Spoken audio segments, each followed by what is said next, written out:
this is one of the most interesting things to emerge in all this. Jake Paul turning himself into a cartoon supervillain. Didn't see that coming, but he's doing a fucking fabulous job with it. He kind of circled, but it came full circle because that's kind of what his original shtick was jumping on the news vans and starting shit with everybody. But that was like some Bart Simpson, I'm an annoying teenager shit. And now he's like Floyd or Connor. Like, I'm just like going to challenge everyone, do the biggest dickhead shit possible, and y'all are just going to consume it. I was just talking about it last night. We were having him on the podcast for a while, and he was in this weird like transitional space where he didn't. I remember him saying it like, I don't know what I'm gonna do. You know what I'm saying? He had this breakdown on the show, and I thought to myself, I was like, yo, this is the moment where he's going to either like make this change like Logan did into this like more cultured, like well thought out, like kind of individual, or something's gonna happen. Like this is gonna be the moment of growth for him. But it's gonna change him for the positive, like away from supervillain Jake, right? But then all of a sudden, we got the boxing shit came along, and it was like rocket fuel, and it turned him from a villain that wasn't a villain for like the right purpose, that people were just like, yo, this villain doesn't exist for any reason, to a villain that has a purpose, and now he's just on a mission, and you literally can't not respect the waves he's making. You could say whatever you want about him. You could say you agree with his stances. You could say you disagree with his style or what he's saying, or he's taking shots at Floyd Mayweather, one of the best fucking fighters to ever do it. Gotcha hat. But you can't even for a second try to discount what he's doing from a wave making standpoint. Gotcha hat was so ingenious that it strikes me as not even like a Floyd thing. That was like a 6ix9ine thing. That's something 6ix9ine in his prime would have done. He would have snatched somebody's hat. Let's hope he doesn't take it that far, because now this motherfucker's in a dangerous place. Like 6ix9ine is.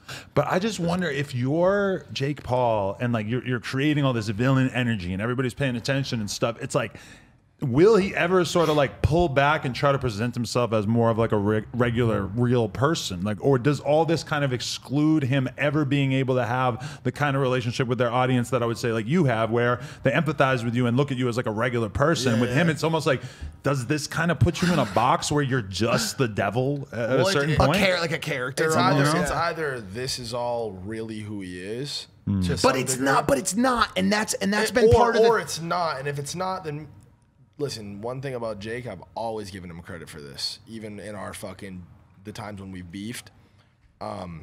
This kid knows the internet, bro. He's got his fucking finger on the pulse. He's got his thumb up the internet's ass. He fully understands what makes people click on things, and I think if he wanted to switch it up and transition and kind of live more of a peaceful, like engaging, like intimate thing with his fans, I think he could do that. If you watch the pre-fight interview when he was on Impulsive, like right before Askren, he had this very calm and like structured demeanor and approach to everything he said. And I remember saying to him, I was like, bro, I've never seen this side of you before. I've never seen you so well-spoken. That was the exact words I used. I said, you were so well-spoken on the show. And the dichotomy and contrast between that show and the show that immediately followed the fight, which was this hungover, drunken escapade, bashing Pete Davidson, bashing Cormier and all these people, was the definitive dichotomy that is Jake Paul. It's like, you have that guy, he does exist, that well-spoken, almost Logan-like person, and that I think is closer to who he actually is, but he just knows how to sell. He's a marketer, and he's crushing it in that space. As someone who like me, who is fully number one prioritized and obsessed with career, that shit's working very well for him right now. So why would he stop doing it? Right. You know what I'm saying?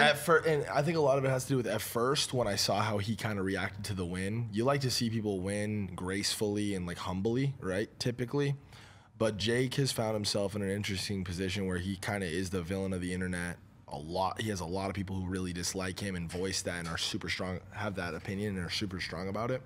And when you have that much energy aimed at you for such a long time, and you kind of prove to the world, it's like, in somebody in his position, I'm not surprised that he threw his fucking middle fingers up and said, yeah, "Fuck you guys." The craziest thing about it is that Logan did the exact opposite, and Logan had that energy. Logan was being treated like Satan by the industry, by the media, by everyone on Twitter, etc. Well, I think it's a little different. And he fucking said, "Okay," and he started doing things that were positive. But I think what's noticed. Well, when you're faced with adversity, there's really no other option than to humble yourself and to kind of restructure what the fuck's going on, like. Full reset. Like, how the fuck did I get to this point? Which was kind of what Logan had to do in that situation.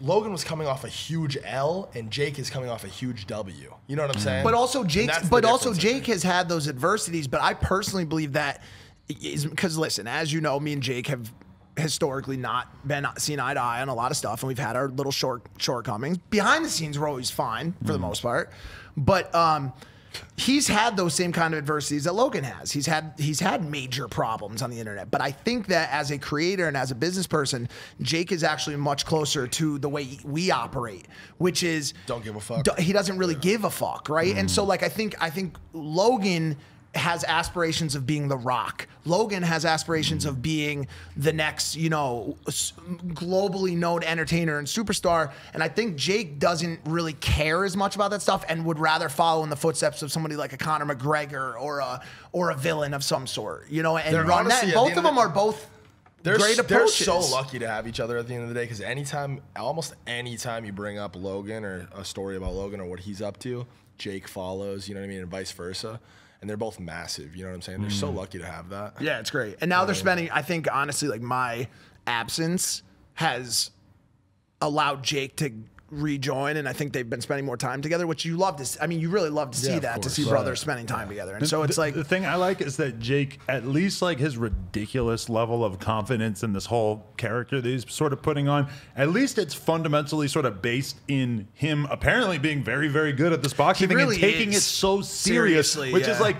For him to be like a guy who had his whole come up and he became a millionaire by making these goofy ass vlogs and doing these corny little brand deals and stuff. Like, think about the way you thought about his content a couple years ago. And now, I mean, there's something very real about actually being able to beat the fuck out of people. And that's what I find impressive, is that he basically just did this pivot at some point and said, you know what? Fuck y'all. I'm going to be excellent at this one thing. Now, we don't really know how good he is, I guess, because we've only really seen him mop the floor with people, but we could assume that... Well, he's pretty fucking good. Like, he's definitely really good. He's definitely really good, functional, structured, has the training, and has been putting a ton of work into it. And I think what I'll be interested to see is, just like anybody else who deals with ego and that rise to the top of a certain space, as he continues to win, that invincibility and that approach, we've seen a lot of people get fucking smoked by that type of thinking. And so I hope that he's able to stay within the reins of what is like real life, like keeping 2 feet on the ground. Kind of, because he's pushing the line, but he's still even this shit with Floyd, with taking Floyd's hat. Right.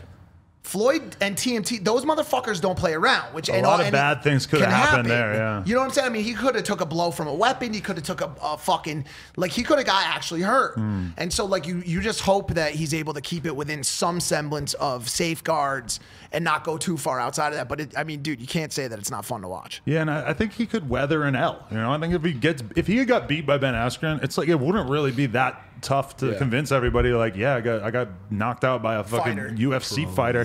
Big deal. I'm gonna fight somebody else now. I feel like he could easily do that. I mean, what he's doing is not rooted in like truth. It's rooted in him believing in himself so much that he's willing to challenge anyone, and it's fucking awesome to watch. And I think that even if he loses one, it's not really going to matter that much. I guess that Tommy Fury dude and Tyson, that's his brother, right? Tyson Fury, the boxer. They were like saying they were about to pull up on him in Miami and shit. It's like, I don't know. It's not the type when you start to kind of creep into that 6'9" fucking. Well, that's what I'm saying. I mean, he was like taking shots at Ireland and like putting the Irish flag on the ground, and it was like that was the kind of stuff where I'm just like, where's the line? That's what I'm saying. Like, where does that line exist? Where you're just like calling out the Diaz brothers in fucking Compton. No, not Compton. In Stockton. Wait. Here's what I want to know.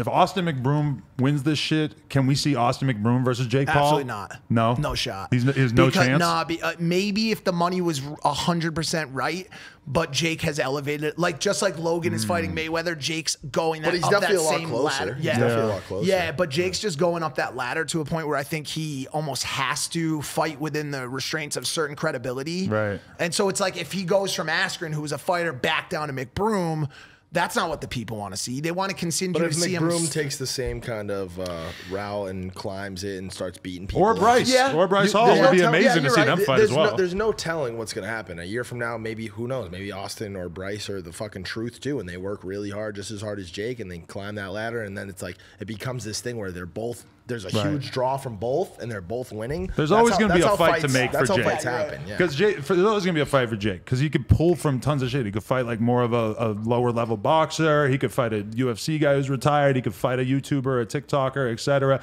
Who do you And it think? all makes sense. Do you have a prediction on Austin versus Bryce? Honestly, I think that's the biggest question mark. Yeah, because we don't know that much be about honest. either of them as fighters. I have the biggest question.